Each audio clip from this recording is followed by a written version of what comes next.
mas não só. A cultura não é só a dimensão do direito, do acesso, mas não só. Ela incorpora a dimensão simbólica, artística, incorpora a dimensão do direito e agora, mais recentemente, a dimensão econômica, que é um desafio para nós também, considerar a cultura como fator de desenvolvimento, como eixo de desenvolvimento sustentável. Como explicar isso? Como gerar ações e programas e iniciativas que representem a cultura como fator de desenvolvimento? Isso é um desafio para todos nós. A gente está acostumado muito com aquelas concepções mais tradicionais. Cultura é a associação das artes com o patrimônio, né? Ou, no máximo, as linguagens artísticas consolidadas, teatro, dança, literatura, e deu. Ou então, a indústria cultural, deu. Não é. É a integração dessas três dimensões que vai propiciar um salto na qualidade das nossas ações. Então, o primeiro eixo é esse, essa concepção transversal e intercambiável da cultura, que é antropológica e sociológica ao mesmo tempo. Ela é antropológica no sentido tradicional, porque nós somos seres criativos, que produzem símbolos, e é também sociológica no sentido de campo, um campo de forças, um campo político, um campo de atores. Por exemplo, os atores principais do setor cultural, quais são? São os produtores, os gestores e os empreendedores. Então, identificando os atores e os desafios, os problemas de cada segmento desse, nós também podemos gerar boas propostas. Então, tudo vem de uma boa concepção, e essa concepção alargada ainda não está impregnada entre os prefeitos do Brasil, mesmo até entre os gestores culturais. Então, esse é o primeiro eixo. O segundo eixo é que nós estamos operando um processo de elevação do grau de institucionalização das políticas públicas de cultura no Brasil. E aí o indicador é o que está acontecendo nos municípios. Quantas secretarias de cultura tem, quantos conselhos tem, né? Os fundos. É o aumento desses indicadores institucionais que revela a nossa taxa de consolidação de nossas políticas culturais.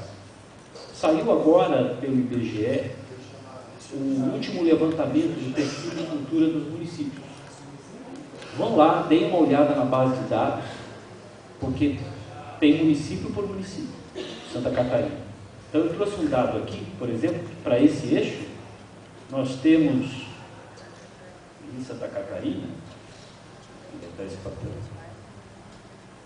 que eu trouxe de lá para vocês, olha aqui, taxa de institucionalização. Nós tínhamos em Santa Catarina, em Santa Catarina nós temos 29 fundações culturais, é o estado que mais tem órgãos fundacionais de cultura no país.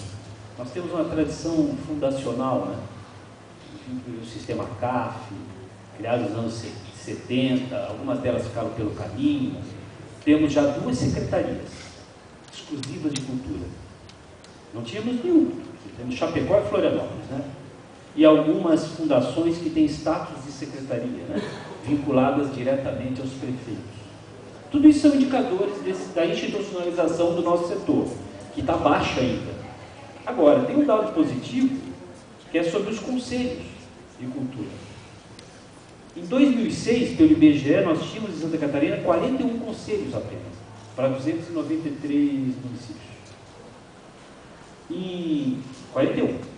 Em 2009, o IBGE divulgou de 41 para 54 conselhos de cultura.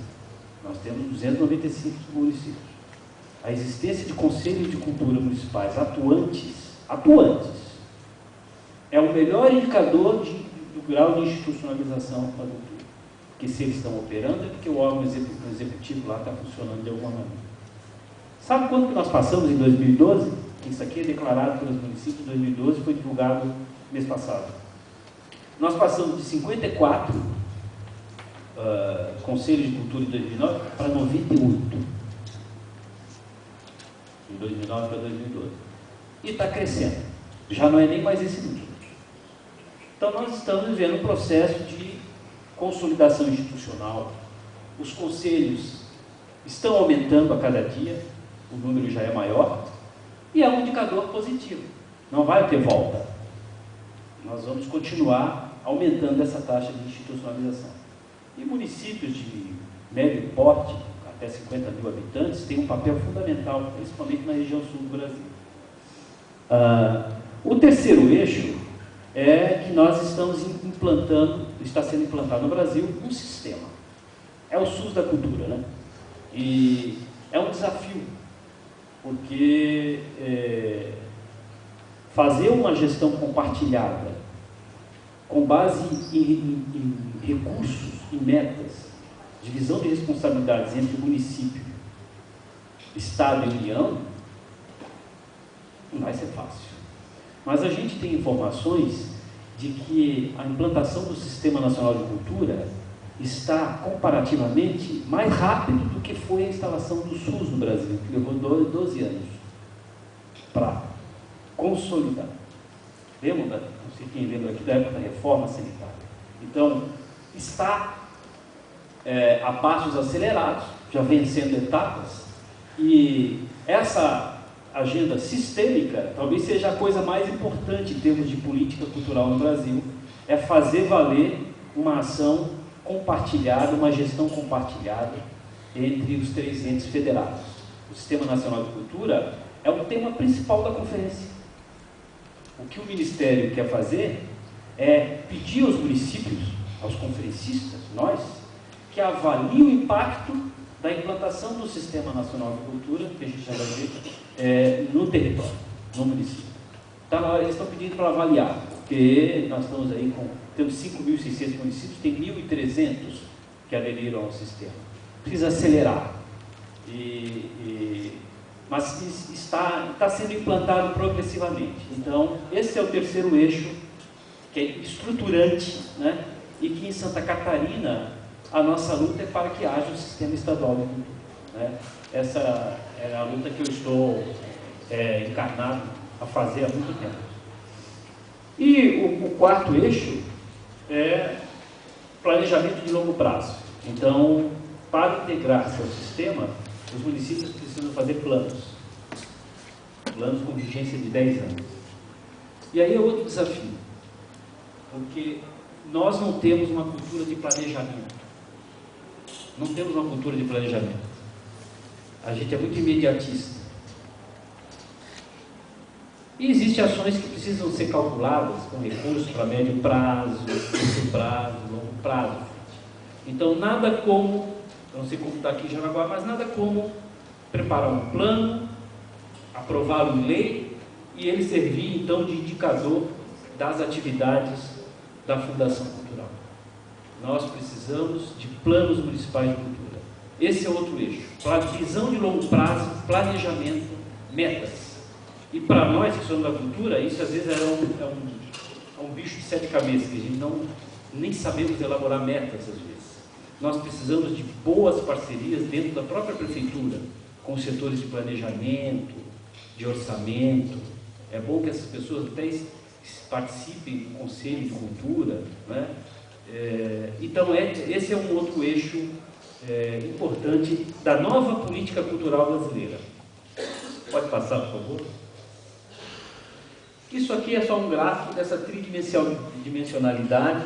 Ela está em todos os documentos, está em tudo quanto é lugar. Aqui a gente pode ficar horas em cima disso, né? Mas essa visão abrangente e transversal é a que nos pode capacitar a conquistar mais recursos para o setor, tá? Então você, o gestor público e também um produtor cultural, ele tem que ser capaz de incorporar essas três dimensões e avaliar, inclusive, com dados, né, como é que está a situação do seu segmento. Pode passar.